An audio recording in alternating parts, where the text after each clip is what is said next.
Shri Radhe everyone, मैं आ गई हूँ आपकी फेवरेट स्टोरी पॉकेट में आसमान का। आज का एपिसोड लेके आज का एपिसोड बहुत ही धमाकेदार और इंटरेस्टिंग होने वाला है, तो प्लीज़ वीडियो को अंत तक जरूर देखें। चैनल पे नए हैं तो चैनल को सब्सक्राइब करना, बेल आइकन को प्रेस करना बिल्कुल ना भूलें। एपिसोड की शुरुआत में हम देखते हैं कि जो रानी होती है वो कुछ डिलीवरी गर्ल की तरह दिखती है, जो कि वो डिलीवरी का काम करना स्टार्ट कर दिया, क्योंकि अभी उसके लाइफ में बहुत ही बड़ा चेंजेस आया है। ये स्टोरी जो है वो 5 साल आगे के लीप में आ गया है, जहाँ पे हम देखने वाले हैं कि रानी की एक बेटी होने वाली है, और वो बेटी जो होती है वो रानी की ही तरह रहेगी, बट उसकी जो हाव भाव रहेंगे वो थोड़े दिग्विजय की तरह रहेंगे। तो आज के एपिसोड की शुरुआत में अभी हम देखते हैं कि जो रानी होती है वो पुराने पास्ट को याद करती है। यहाँ पे हम देखते हैं कि वो एक शॉप पे जाके वो डिलीवरी वाले जो उनके ऑनर है उनसे उनको पेमेंट करके वहाँ की जो भी डिलीवरी है वो लेके जाती है।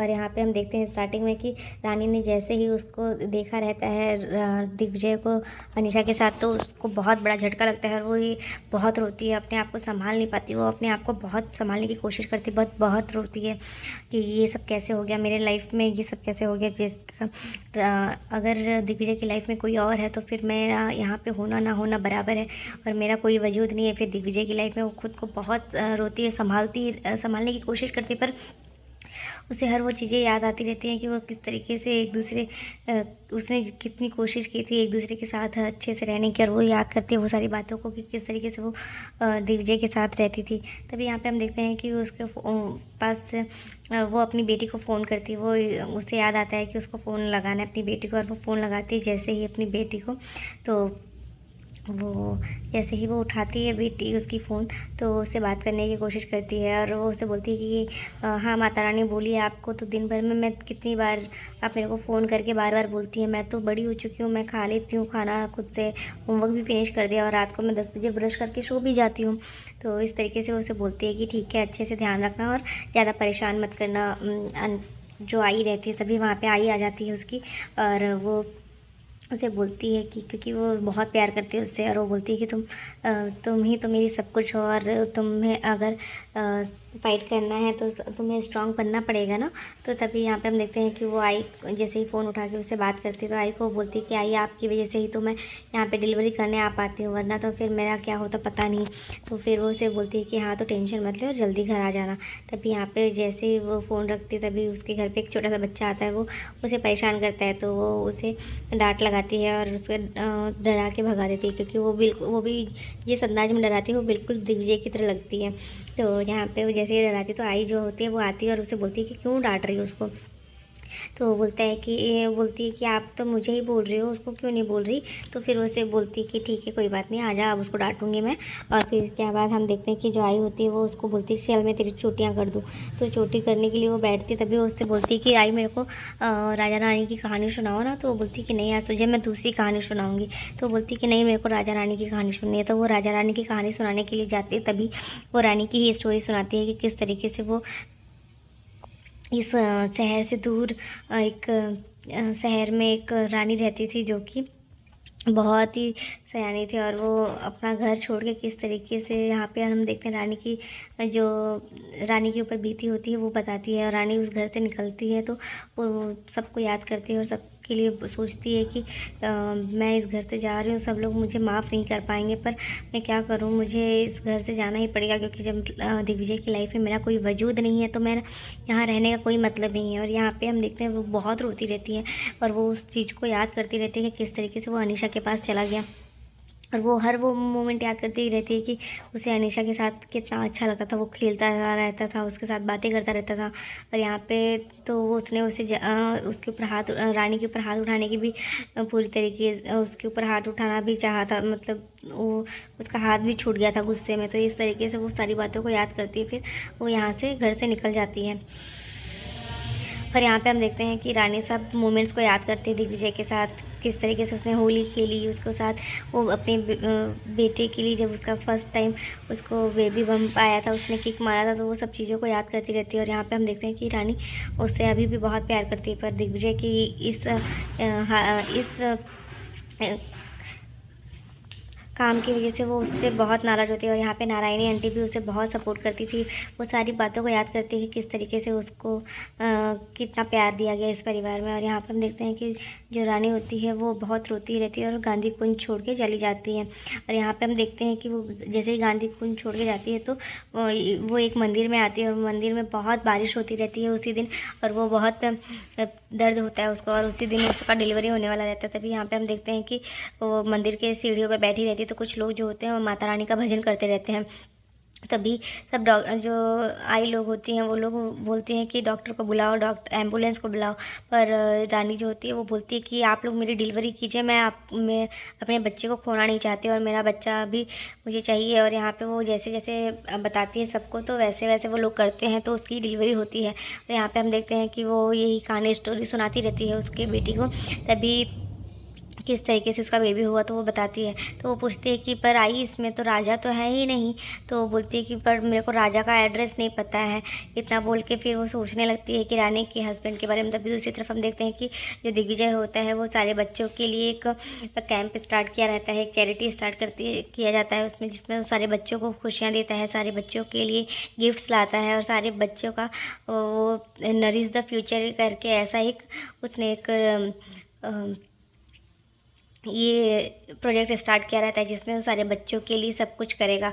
तो यहाँ पे हम देखते हैं कि ये देख के उसको खुशियाँ तो होती हैं। तभी यहाँ पे हम देखते हैं कि जो अनीशा होती है वो उसके साथ ही रहती है, और वो उसने सारा क्रेडिट जो है वो दिग्विजय को दिया होता है कि सब इन्होंने ही किया है, तो आप लोग अब इनसे कोई भी सवाल पूछ सकते हैं। तभी वो एक जो रिपोर्टर होते हैं वो शुरू करते हैं, तो वो पूछते हैं कि तभी यहाँ पे वो उसे बताते हैं कि सब लोग ये सब चीज़ें जो है सारे बच्चों के लिए है, और ये बच्चे किसी को भी कोई भी दिक्कत नहीं आएगी, और सारे बच्चों को सब कुछ मिलेगा। तभी यहाँ हम देखते हैं कि एक रिपोर्टर उससे पूछ लेता है कि आपके खुद के बच्चे नहीं, तो आप ऐसे कैसे कर सकते हैं और कैसे बोल सकते हैं।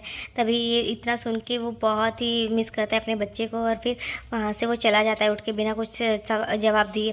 जैसे ही वो जाता है तभी दूसरा जो रिपोर्टर होता है वो बोलता है कि तुम्हें ऐसा नहीं पूछना चाहिए था, तुम सबको तो पता ही कि इनकी वाइफ ने इनको छोड़ के चली गई थी 5 साल पहले।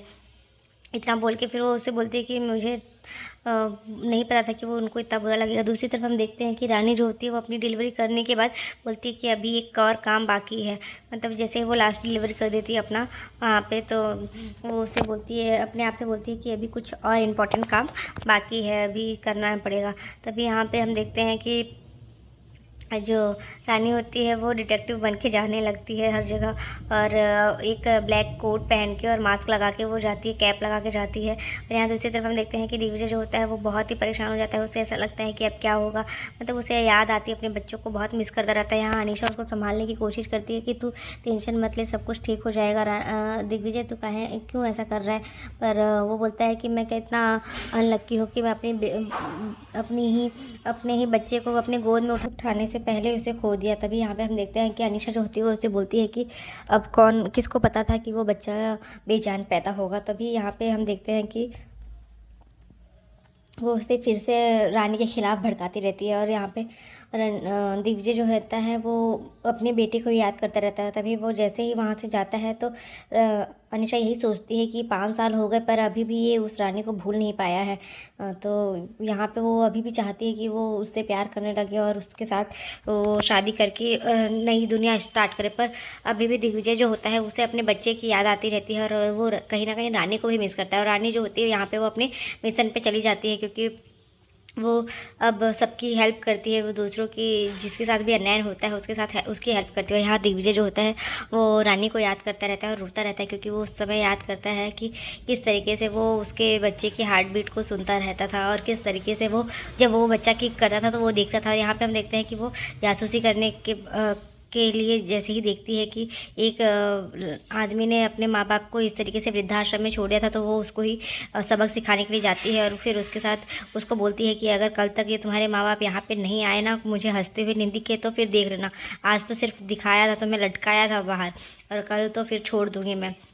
क्योंकि वो जब भी डिलीवरी करने जाती थी तो वो ऐसे लोगों पे अत्याचार होता है तो वो सब देखती थी, और इस तरीके से वो सबको सबक सिखाती है और सबको उनका इंसाफ दिलाती है कि कौन सही है कौन गलत है। तो वो सब चीज़ों को देखती रहती है, नोटिस करती है कि कौन किसके साथ क्या गलत कर रहा है। तो उसे बताता है कि तुमने पद्मावती वृद्धाश्रम में छोड़ के आया है ना अपने माँ बाप को, तो कल लेके आना, और कल अगर मुझे वो हंसते हुए नहीं दिखे तो फिर देख लेना।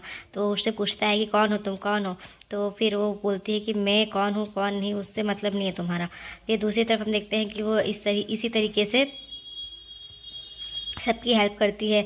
एक कपल होता है जो उसके साथ अपने वाइफ को की इंसल्ट करता है, तो वो उसको भी सबक सिखाती है और उसे भी अपने वाइफ के सामने सारी गलतियों को माफ़ी मंगवाती है और फिर इसी तरीके से वो एक मेड को भी उसका इंसाफ दिलाती है, और यही सब करके वो सभी लोगों के साथ सबको इंसाफ दिला के उनके लिए उनका भला करती है। तो इसी तरीके से रानी सोचती है कि पता नहीं कब मैं ये दूसरों की मदद करते करते और ये कोट पहन के दूसरों की हेल्प करते करते अब ये इस चीज़ का मुझे आदत हो चुकी है और ये एक मेरी लत बन गई है। तो आज के एपिसोड में बस इतना ही है फ्रेंड्स, और फिर मिलते हैं नेक्स्ट एपिसोड में, जहां हम देखने वाले हैं कि रानी जो होती है फिर से एक बार दिग्विजय से टकराएगी और रानी की बेटी भी जो है वो अपने पिता से मिलेगी। तो क्या होगा जब दोनों रानी और दिग्विजय फिर से 5 साल बाद मिलेंगे एक दूसरे से। तो देखने के लिए बने रहिए हमारे साथ नेक्स्ट एपिसोड में। तब तक के लिए bye bye, take care, Radhe Radhe, अपना बहुत ध्यान रखिएगा। और चैनल पर नए हैं तो चैनल को सब्सक्राइब करना ना